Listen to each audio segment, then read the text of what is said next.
What's happening, folks? Back with another reaction, back with another tune from the excellent soundtrack to Orlando, a film starring Tilda Swinton, and the score is composed by David Motion and Sally Potter. And yes, hello. She's interested, she wants to hear the tune. But yes, we're going to listen to a tune called Ice, which I think features early in the film when Orlando is still a man, and I think it's in relation to the meeting with, I forget if it's like a Russian princess. In the moment, I'm forgetting the specific identity, but he takes an interest in this female who is meeting, I think, with the royal house of England for some diplomatic contact. I forget exactly the nature of the meeting, but yes, I believe there is some ice skating that takes place, and I think this tune plays during that scene, and I think also after it. Admittedly, I've only seen the film once, so it's not the kind of film where, I've internalized like all the different moments on a very specific level, but I do think it is early in the film within the context of roughly the scene that I've laid out. So, yeah, it's a very atmospheric track. It's sort of a darkly ambient tune, not in a like heavy foreboding way, but it's definitely a lower end tune sonically, and I think there's a gravity to the track that speaks to not only the inertia of the film as I would understand it, the way the movie plays out over a long period of time, and the character here is having experiences that will motivate or drive the character in certain ways later in the film. So, yeah, either way, let's give it a listen. This is David Motion and Sally Potter, and the track is called Ice, and it's from the soundtrack to the movie Orlando, which is from 1992.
That's just a stunning tune. It is so well crafted, and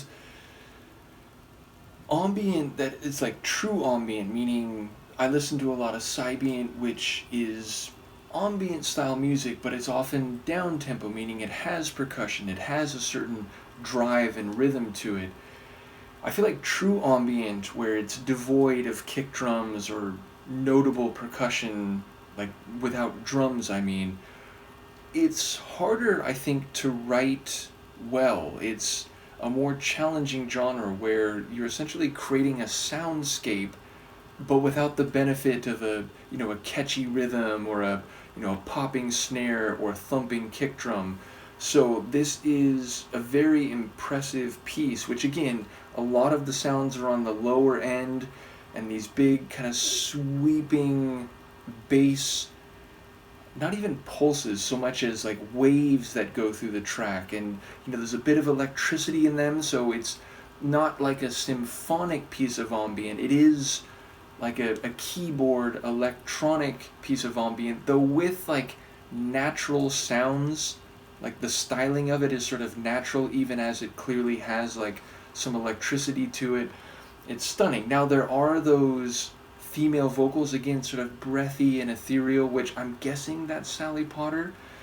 And indeed, thank you to Sofia for not only showing me this movie and providing the soundtrack, but she mentioned that the female like ethereal like breathy vocals on, was it The Maze? It's one of the ones we already listened to, and she mentioned like that's actually Sally Potter doing those, so I assume that's the same here. But we also heard like a keyboard version of like a crow or some form of bird like crying out. So there's like some world atmospheric sounds within this very dense and heavy or like lower end soundscape. So yeah, just a really stunning composition. And again, as far as I remember, this takes place very early, or this is used very early in the film. And in fact, I think the soundtrack is laid out chronologically, which you don't always see in score or soundtracks, especially like for a show when it's like, different tracks are used in multiple episodes and maybe at different times, where like it's not clear, or it's not simple to say like what the chronology of the tune is, or the chronology of the tunes, is. Nevertheless, I think this one is used very early in the scene I roughly described, and again, Tilda Swinton is very good in the film, so if you haven't seen it, I highly recommend it. Luca would concur. Do let me know what you think, and she and I will see you next time. Peace.